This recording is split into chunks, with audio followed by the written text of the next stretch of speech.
बांगरांची मी कालची पण काहीतरी प्रेस त्यांनी घेतली बहुतेक आणि मागे एक प्रेस घेतलेली मी थोडीफार बघितलेली. पण बाळा बांगरांना माझी ज्यांनी केलं तर माझी एसपी साहेबांना विनंती की त्यांनी जर डायरेक्ट बोलत असले तर त्यांनाची तरी चौकशी केली पाहिजे ना. बाळा बांगरची तुम्ही कसं बोलतात? मग एसपी साहेब काय झोपलेले आहेत का आमचे? बीड जिल्ह्यात काय करतायत एसपी साहेब? काय एसपी साहेबाला नाही का लक्ष देत? एसपी साहेबाला फक्त मी चांगला आहे म्हणजे माझं सगळं जग चांगलं आहे असं नाही होणार. खालचे लोक तेच आहेत, खाली बसणारे लोक तेच आहेत. तोपर्यंत बदलणार नाही, तोपर्यंत एसपी साहेबाच्या एकट्या चांगुलपणानं काही होणार नाही. आणि मी स्वतः क्लीन आहे म्हणून चालणार नाही. खालची सिस्टीम क्लीन करावं लागेल एसपी साहेब तुम्हाला, आणि ती तुम्ही करावी. बाळा बांगर सारखा एक सच्चा कार्यकर्ता, लढाऊ कार्यकर्ता, त्यांच्याबरोबर रात्रंदिवस राहणारा कार्यकर्ता जसा मी होतो तसेच असणारा हा बाळा बांगर कार्यकर्ता जर बोलत असेल तर त्यांचं का बिनसलंय, माझं का बिनसलंय हे सगळ्याला माहित आहे.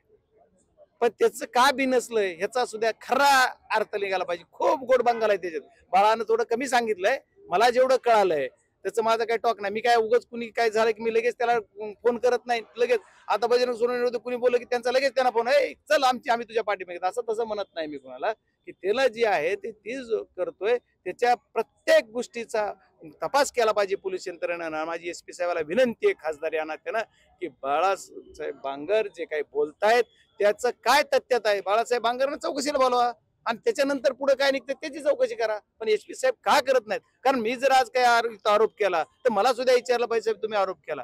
एवढंच नाही तर आपलं ते सायबर आहे ना, सायबर आपल्या बीड जिल्ह्यात सायबर सुद्धा विशिष्ट लोकांनाच बोलवत आहे. एक नगरचा कार्यकर्ता त्यानं बजरंग सोनवणेची पोस्ट टाकली म्हणून त्याला इथं बोलवलं जातंय. त्या कोणतरी एक मॅडम आहे तिथं, त्यांना पण मी सगळ्यांना भेटणार. त्या मॅडम कोण, तिथं साहेब कोण, सर कोण, त्यांना बी मी एसपी साहेब कार्यालयात उद्या जाणार आहे. का की तुम्ही विशिष्ट लोकांनाच का बोलता? आता माझ्यावर एवढं घाणेरडं लिहिलं जातंय, पण त्याला का नाही सायबरला दिसत?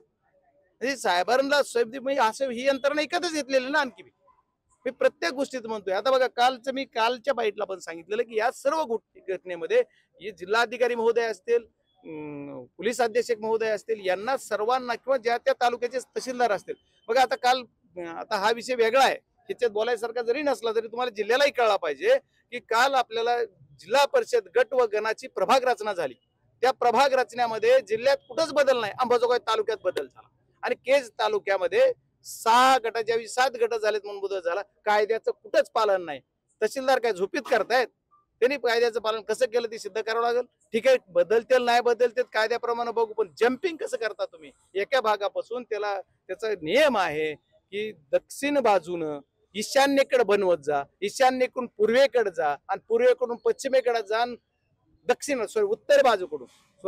उत्तर बाजूकडून ईशान्येकडे जा, ईशान्येकडून पूर्वेकडे जा, पूर्वेकडून पश्चिमेकडे जा, पश्चिमेकडून दक्षिणेकडे शेवट करा. पण असं नाही केलं. पार एका टोकाला नेलं, इकडे विडा बनवलं, होळ बनवलं, ना तुला चला पट्ट्या.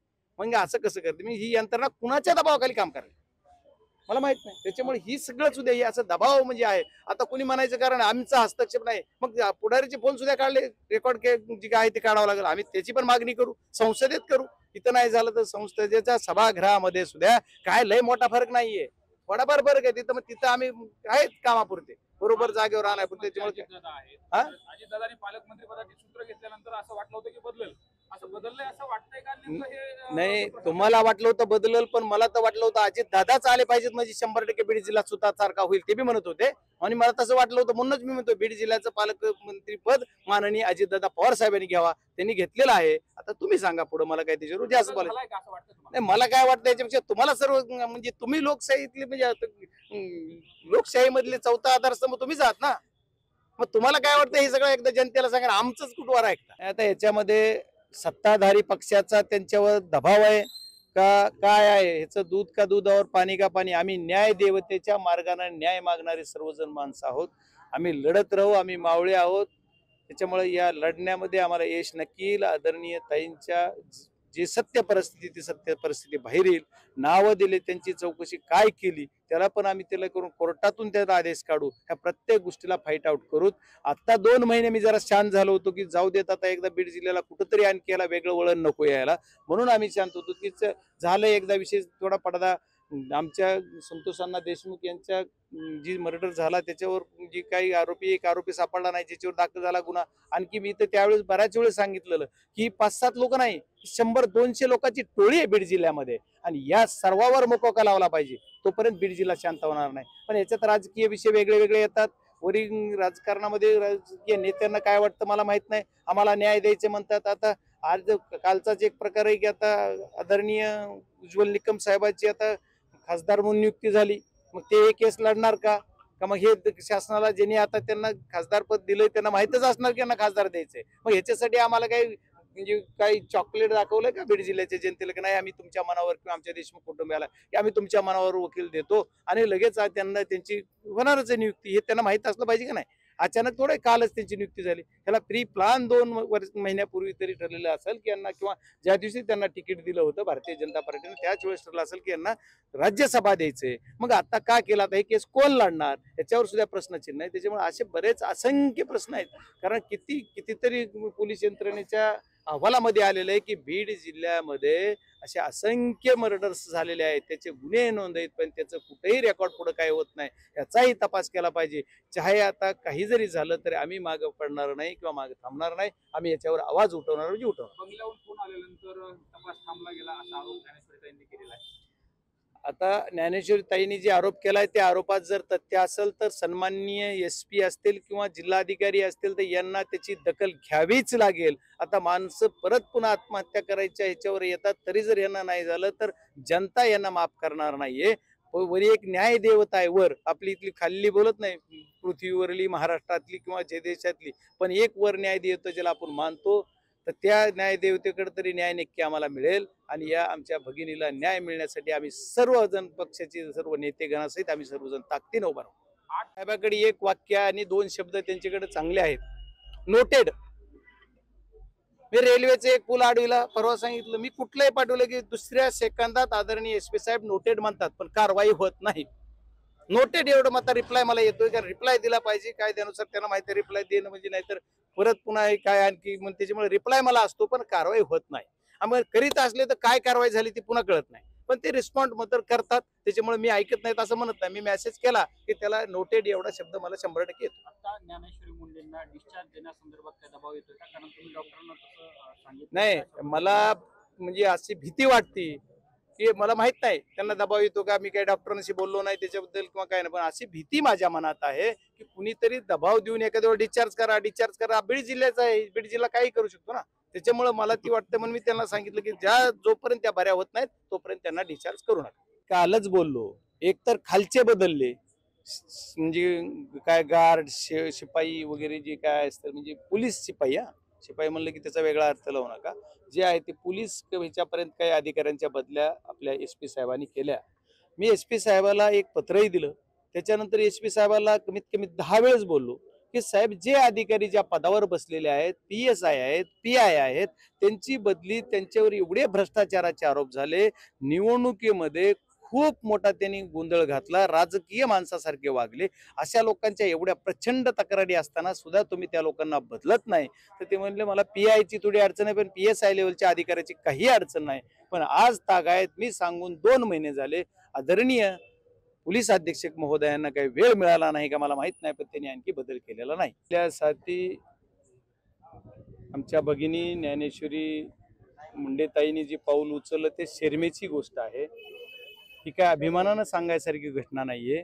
त्यांच्या आयुष्यामध्ये अशा घटना येणं त्यांच्यासाठी एक तर पती गेले आणि त्यांचा न्याय ती मागतायत. न्याय आमचे महाराष्ट्र शासनातील जे अधिकारी आहेत बीड जिल्ह्याचे आदरणीय SP साहेब त्यांनी पण काय केलं 5-6 महिने झालं त्यांना येऊन करतो म्हणतात मला माहित नाही. पण त्यांना एवढं टोकाचं पाऊल उचलावं लागतंय. मी जिल्हाधिकारी महोदयांकडे पण त्या उपोषणाला बसल्या होत्या. जिल्हाधिकारी महोदयांनी पण याच्यामध्ये लक्ष घातलं पाहिजे. असं जिल्हाधिकारी पण मी उद्या जिल्हाधिकारी साहेबांना पण भेटणार आहे.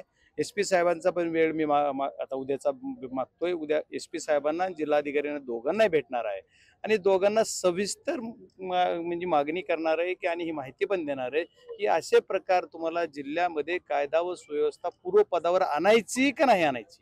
कारण कसं प्रत्येक गोष्टीमध्ये यांना कायदा व सुव्यवस्था फक्त दाखवायचंय आणि कुठंच आणायची नाही अशी परिस्थिती निर्माण होती. त्याच्यामुळे ह्या प्रकरणामध्ये पहिल्यांदा मी आदरणीय आमच्या ताईंचं आयुष्य प्रकृती सुधारणा हो आणि दीर्घ आयुष्य लाभो असे त्यांना परमेश्वराला प्रार्थना करणार आहे. आणि या प्रकरणामध्ये मी स्वतः माझा पक्ष माझे नेते सर्वजण मिळून आम्ही पूर्ण फाईट आउट करणार. आणि ज्या मागच्या प्रकरणात ज्या पद्धतीनं आवाज उठवला त्याच पद्धतीने आम्ही संसदेपर्यंत हे प्रकरण घेऊन जाणार. कारण महाराष्ट्र शासनाच्या विधिमंडळामध्ये बोलून जर काही होत नसेल तर आम्ही देशाच्या उच्च सभागृहामध्ये संसदेमध्ये हा विषय मांडणार म्हणजे मांडणार आणि त्याच्यानंतर त्याच्यावर न्याय या प्रकरणामध्ये न्याय देऊन आपल्याला वरूनच आदरणीय अमित भाई शहा यांची भेट घेऊन काय करता येते ते बघणार. नाही, आता हे जे तुम्ही म्हणता हे सत्य आहे. 18 महिन्यापासून त्यांचं त्या जे आरोपी आहेत ते सापडत नाहीत, मग आता किंवा निष्पन्न होत नाहीत. तर याच्यात कारण काय, तर त्याचे रेकॉर्ड्स आहे, त्याचे काय काय नावं दिले, त्यांचे कॉल डिटेल, त्यांचे मोबाईल, हे सर्व चेक केलं पाहिजे. प्रत्येक गोष्टीला पॉइंट टू पॉइंट घेऊ. आता तुम्हाला माझी विनंती आहे की मागच्या याच्यात आमचं पण कमतरता आहे की आम्ही जास्त आक्रमकतेने बघितलं नाही, पण आता या प्रकरणात सिक्वेन्स लावून बघू असं तुम्हाला सर्वांना मी जाहीरपणे सांगतो. महाराष्ट्राला या प्रकरणामध्ये जी घटना घडली त्या घटनेच्या सुरुवातीपासून आतापर्यंत जी काय सिक्वेन्स आहे त्या सिक्वेन्स लावून ह्याला न्याय मागू आणि आदरणीय आमच्या भगिनीच्या पाठीमागं हा भाऊ 100% उभा राहणार असा शब्द देतो. अशाही पद्धतीनं ट्रस्टी हा विषय येतो. आता आमचा हा जो गड आहे तो सर्व बीड जिल्ह्याचं श्रद्धास्थान असणारा गड आहे. या गडामध्ये बाबांचा जो विषय असेल तो अंतिम असला पाहिजे. बाबांनी जे शब्द बोलतील ते अंतिम असेल. एखाद्या ट्रस्टीनं कुणी काही आरोप प्रत्यारोप करत असले तर त्यांनी तसे करू नयेत, माझी अजूनही विनंती आहे त्यांना. कारण ट्रस्टी म्हणून सुद्धा बाबांच्या सल्ल्यानेच त्यांना घेतला असेल. आता मला त्यांना सल्ला द्या एवढा पण मोठा नाही मी, कारण मी मला त्याच्यात नाही पडायचं. पण मी खासदार म्हणून म्हणला, बीड जिल्ह्याची जनता म्हणून आपलं सर्वांचं श्रद्धेचं स्थान ती गड आहे आणि गडावर उत्तराधिकारी नेमलेले आहेत. तर ठीक आहे ना, ओके झालं. त्याच्यावर काय झालं, एकदा बाबांनी डिक्लेअर केलं संपला विषय. त्याच्यावर जास्त चर्चा होऊ नये असे माझं मत आहे. कुणी ट्रस्टी महोदय जर काही मीडियाशी समोर येऊन बोलत असले तर ती त्यांचा विषय आहे.